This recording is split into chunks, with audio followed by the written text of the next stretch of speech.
On June 6, 1944, thousands of Allied soldiers pushed through the surf and stormed the beaches of Normandy. It was the largest amphibious invasion in military history, and the casualties were immediate and severe. But as the Allies struggled to secure the beachhead, Adolf Hitler made a completely baffling tactical decision.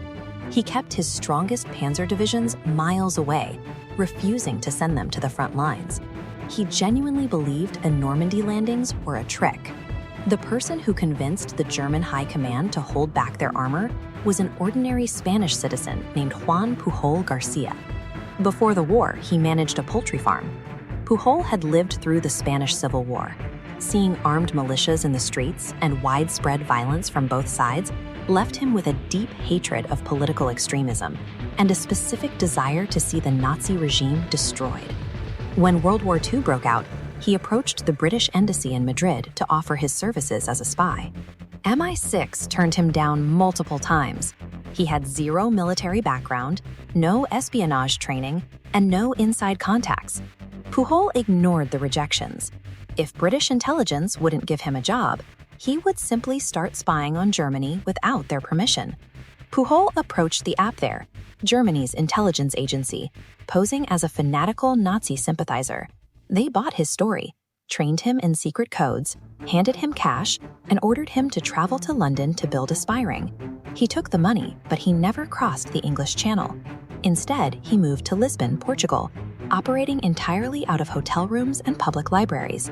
To create his fake intelligence reports, Pujol relied completely on open-source material. He cross-referenced British newspapers, travel guides, train schedules, and magazine articles to invent plausible troop movements. Because he was writing about a country he had never visited, he deliberately peppered his reports with minor geographical and factual errors. This counterintuitive tactic worked perfectly. The German handlers assumed his occasional mistakes meant he was an authentic agent trying his best while under intense pressure in hostile territory. Eventually, British intelligence intercepted these dispatches. They realized a German spy was sending highly detailed reports from Britain, but their counterintelligence teams couldn't find him. That's because he wasn't there. MI5 finally tracked Pujol down and recruited him immediately. They paired him with intelligence officer Thomas Harris and gave Pujol the codenamed Garbo, a nod to his natural acting abilities. This diagram shows how they expanded the operation. Working together, Garbo and Harris took the single rogue agent profile and spanned out into over 20 completely fictional sub-agents, including a Welsh nationalist, a sailor, and a resentful dock worker. To maintain the illusion, MI5 manufactured distinct personalities for each phantom agent. They even assigned every imaginary person an individual handwriting style and a specific daily routine. The Abwehr completely fell for the expanded network. The German High Command was actively paying regular salaries, operational expenses, and even death benefits to a massive syndicate of people who did not exist.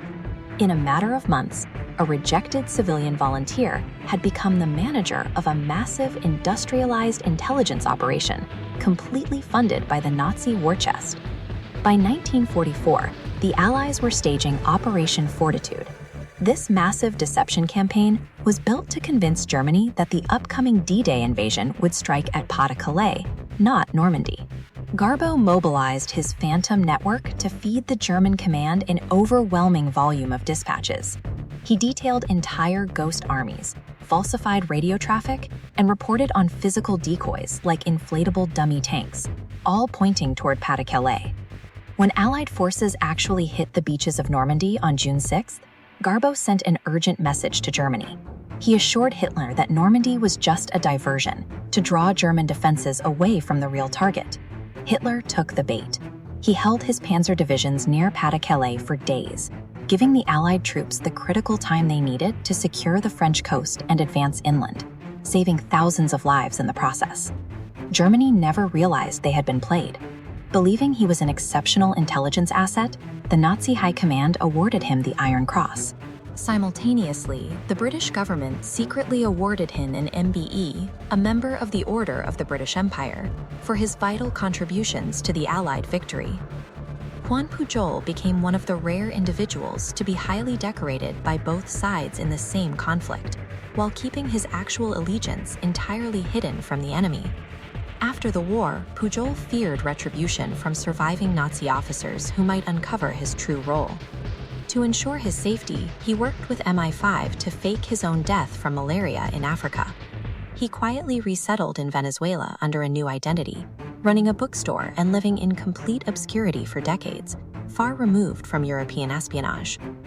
He manipulated the movements of entire armies and influenced the outcome of a global conflict, yet he never commanded a single soldier or fired a weapon. Sometimes the most powerful weapon isn't a gun. It's a lie so convincing that an entire nation believes it. If you enjoyed this true spy story, subscribe to The Spy Operations for more real intelligence missions, secret operations, and declassified espionage stories from around the world.